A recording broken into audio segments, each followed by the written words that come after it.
So I was always Christian before, and I used to pray regularly. I used to pray a lot because I've always been kind of a religious person. Even in bad times, always needed help from God. So one day I put on a podcast, and at the time I listened to, like the motivational videos. I was listening to a lot of them, and all of a sudden, a lot of Islamic ones come up, and I started listening to them, and I thought, you know what, I'm not really into Islam. I don't really know what it's about, but I'm going to start up as it come on. I thought, why not? I'm going to listen to it.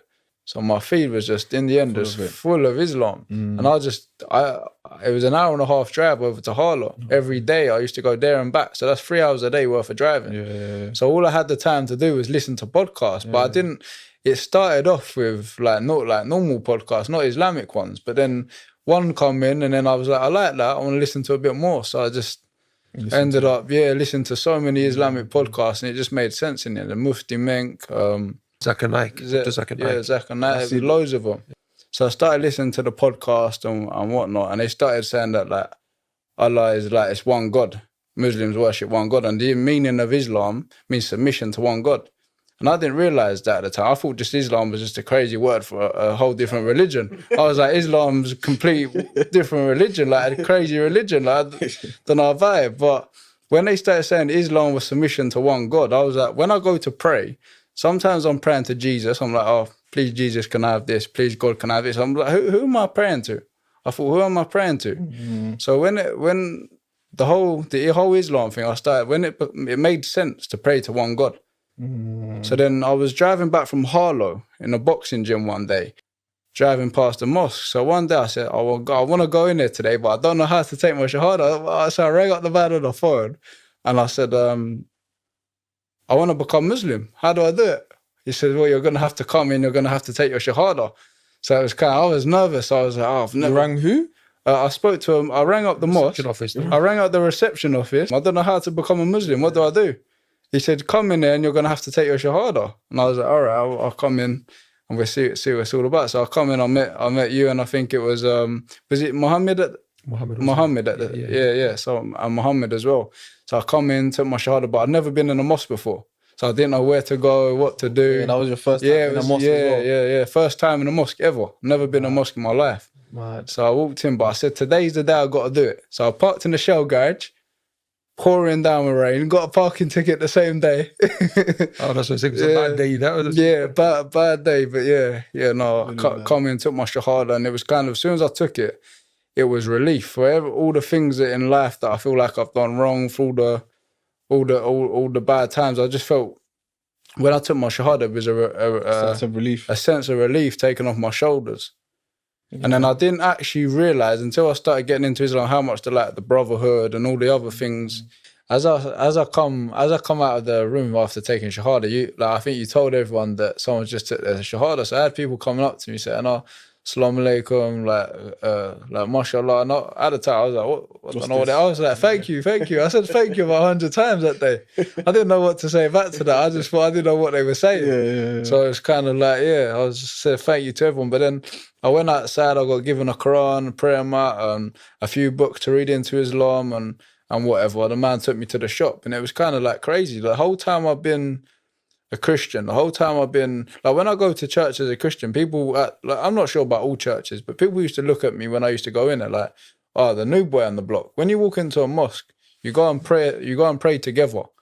You may not know each other, you salam each other after, but you don't know each other. All ethnicities, all backgrounds, all races are all together as one. Where even in the church, I kind of like, in a lot of churches, I'm not too sure about in Islam, but in a lot of churches, you get the white churches, they've got the black gospel churches, there's a big divide. Like a mixed one, They're not together. You go into a mosque, everyone's together. It's a different kind of thing. I felt more comfortable. I've never had so much kind of love and support as when I become Muslim. I've got friends that are Christian. I was Christian myself, and it was so easy to fall off. And my friends was always falling off. They was always, even though they was Christian, they go out, they still be partying, they still be doing bad things. And when I had, at the time, I had some Muslim friends as well, and they were, the way they lived their life, they were so strict. Like you could give them all the money in the world to do this or eat this, like haram things, and they wouldn't do it. And I just thought to myself, I've always wanted to find the truth, always wanted to be the best version of myself. And I felt with Islam, that I would be the best version of myself. And I felt Islam was a very strong religion, a disciplined religion, and that fits into my life with the boxing and all the other things as well. So it just made sense. How did your mum and that take it? At first, it was a shock. They thought I'd been radicalized. My dad was bad for 5 or 6 months. Was he? Bad, yeah. What do you mean by bad? Like what? No talking. Okay. Try reading the Quran. So what about this then? So what about this then? Yeah. So I was kind of, at the time, when I'm new to Islam as well, I didn't really have the answers. So he was kind of Google trying to find things for me. I was on Google trying to find things for him. No. Yeah. But credit to him in the fact that he even picked up the book and even if he's trying to find faults, trying to find. Do you know what I mean? He's coming from a place of love that he doesn't want you to be maybe corrupted, etc. Right. Even though we know, because we're Muslim, that there's no corruption in it. Remember, he's feeding from the news. After becoming Islam, I lost my whole family due to it, and even till today, I don't speak to any of them. No way. Because your extended family. Yeah, so because they're all kind of like Millwall supporters, anti-Islam. Okay. When you say family, what, like cousins and? Kind of not a few cousins, but uncles and things like this, and so I don't uncles, aunties, things like that. I don't talk to no more. But is it like they're outright against it, or was it just kind of just outright against it. Don't agree with it. Just don't know why I would do it. Kind of I think it's a culture thing as well. Maybe I'm not too sure. I don't know the reasoning behind it, but I just think it's kind of growing up as an English person. It's kind of that's just the way it is growing up. So what about now? I'm with So at first, my father was kind of like he was on their side.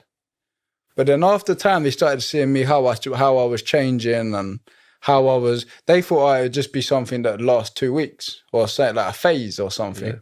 But when they started seeing me praying all the time and started being positive and becoming trying to become a better person, my father started saying, you know what?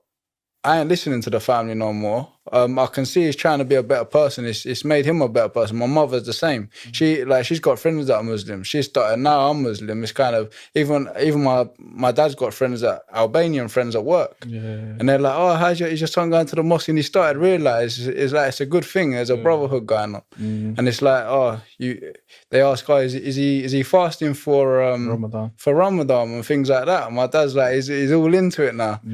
Any other challenge? What about in the career then, in the boxing career? In the boxing career, it was hard at first because when I became Muslim, my shahada was on social media. Okay. And at the time, I didn't think nothing of it. That was a happy day for me. I took my shahada. I felt kind of proud of myself that I come into the mosque and you're doing a Muhammad Ali. and took my shahada. So I was happy. But then a few months later, I started losing sponsors and things like that. Started falling off, and that's a big thing for me because that's my income, that's my living. So many fell off. It was crazy. That's crazy. Just because you become Muslim? Yeah, just because I become Muslim, because there was like local builders and all English people at the time. Yeah. What's your plans now in terms of, one, faith-wise? Is it you want to do Hajj? Do you want to learn Arab? We're going to start Arabic.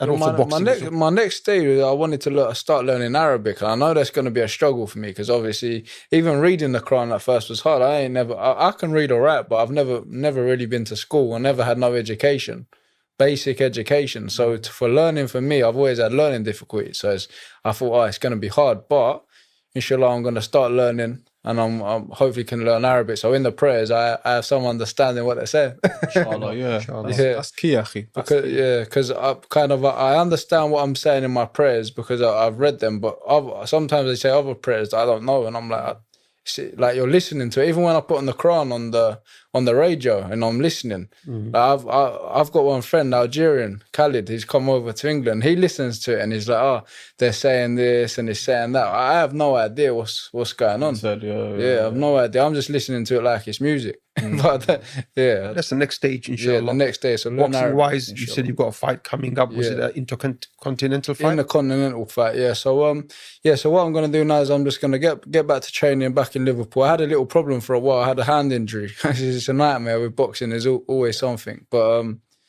gonna get back to training, speak to my manager. We've got to hopefully get the WBC Intercontinental title sorted out. And then, moving on from there, try and maybe push towards a British title or something like that. Just keep pushing on. Yeah, inshallah. Now you've got Islam, you got Tawakkul, you got Sabah. Yeah. You got all the positives. Tawakkul and Sabah, we're all good. You got training, so yes, it, bro. You're gonna win the title. You're gonna get world champion, inshallah.